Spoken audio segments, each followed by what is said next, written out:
Hello, I hope you're having a great day, and welcome to another news update video. There isn't a ton of stuff to go over this week, however there is some fun personal news going on. I am officially part of the Blade & Soul Neo Creator Program, which means I have goodies, coupon codes to give away. So the way we're doing it is an Easter egg hunt on these YouTube videos for this entire month.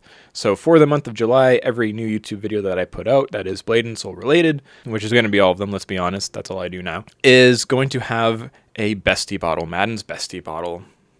Here. Nope. Be the first to comment in the comment section below where that bestie bottle first shows up, and you will get the coupon code.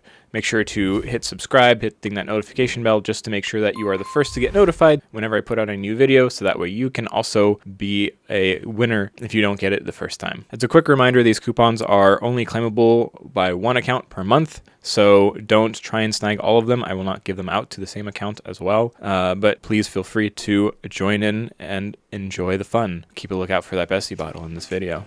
And with that, let's get into it. So to start us off, we have the Neo Alienware Outfit Key giveaway. This is going to be for anyone NA or EU, and there are about 5,000 keys going around. A lot of them have already been claimed. I'm not sure if there's any left at this point, I'll be honest, even though this was just announced yesterday.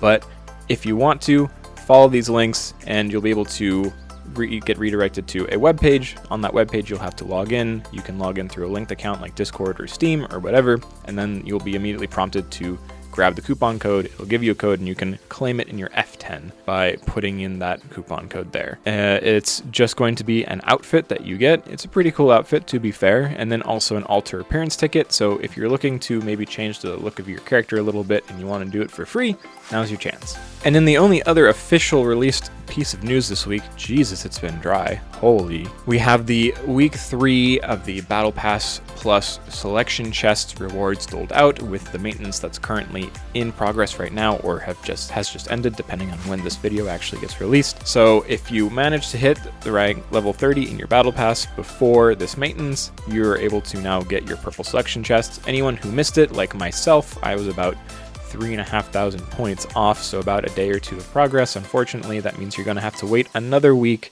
but on the next maintenance that we have, which will be next Tuesday, you will be able to get that then. And on to the final talking point, which is not official news yet, but was put out in the Discord several days ago, actually I think a week ago at this point.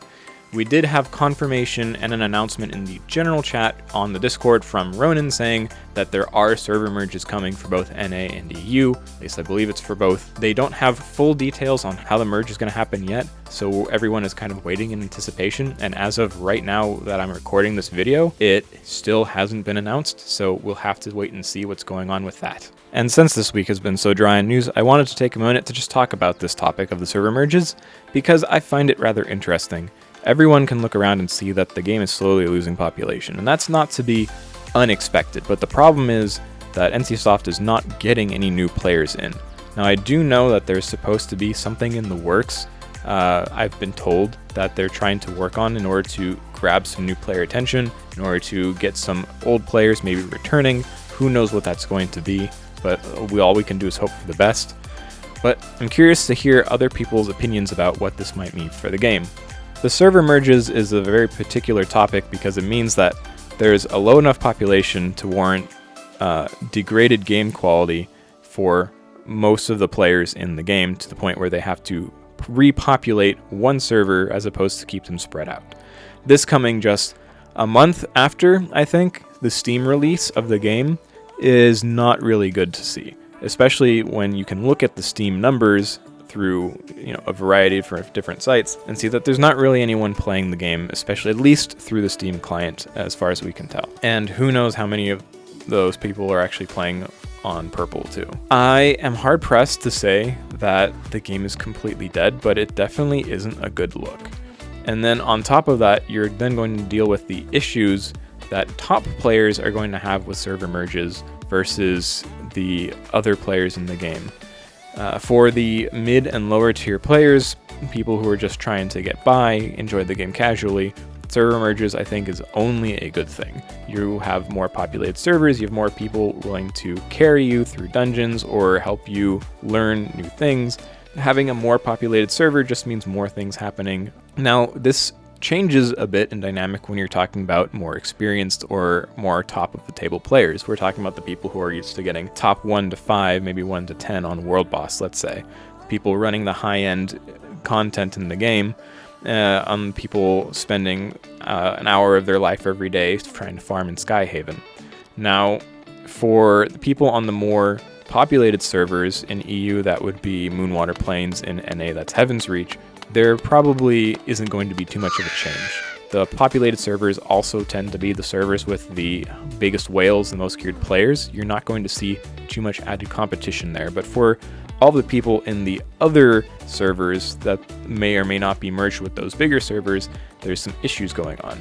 You might have this idea of big fish in a small pond that then gets kind of alienated once it's thrown into a community that it doesn't know how to interact with anymore in the same way. If you have someone who's used to getting 1 to 5%, let's say, on World Boss, like I can be a great example of this. My Warlock is magically, by somehow, number 4 to 5 on World Boss consistently on my server in Viridian Coast, North America. But I know as soon as I go to Heaven's Reach, I would be like 15th, 20th, maybe. Who knows how far down I'd fall down the totem pole. And while I don't have too much of a problem with that, because I'd much rather be able to run dungeons more efficiently than have to wait forever at the cost of like some World Boss spots, it is a hit to the Divine Gem income and also the gold income, as well as just the prestige that certain players feel being up there in the rankings. And it also is a little bit unfair given the circumstances. A lot of players on the more populated servers, if they're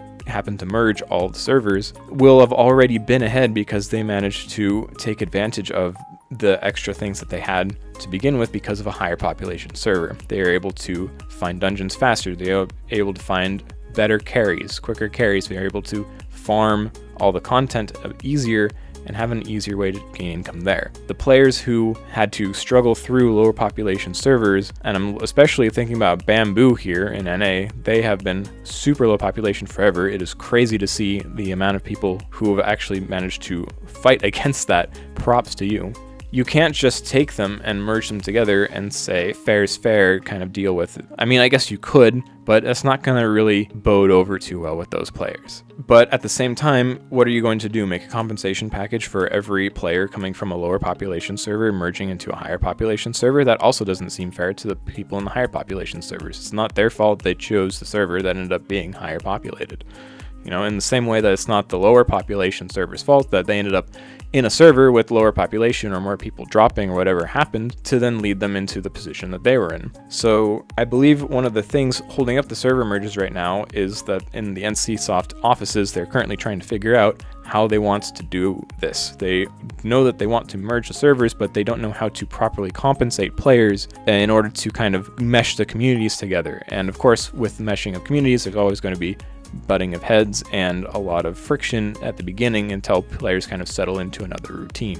That's my general thoughts on the issue right now. I am curious to see where this goes. I don't know what's going to happen with everything, and yeah, we're just kind of stuck here waiting to see what's going on. Hopefully we can find new players through whatever big announcement there's going to be. Hopefully we can grab some cool new things going on, some big events with the newer content coming out in a couple weeks, and yeah, we'll go from there. You can let me know your thoughts about the server merge or anything else going on in the game now in the comments below. I'd always love to hear it, and I love talking with people about what's going on and kind of judging how the community feels based off of any feedback possible, whether that be in-game or through these YouTube videos or Twitch chat, etc. So with all that said, I will catch you next time. Peace.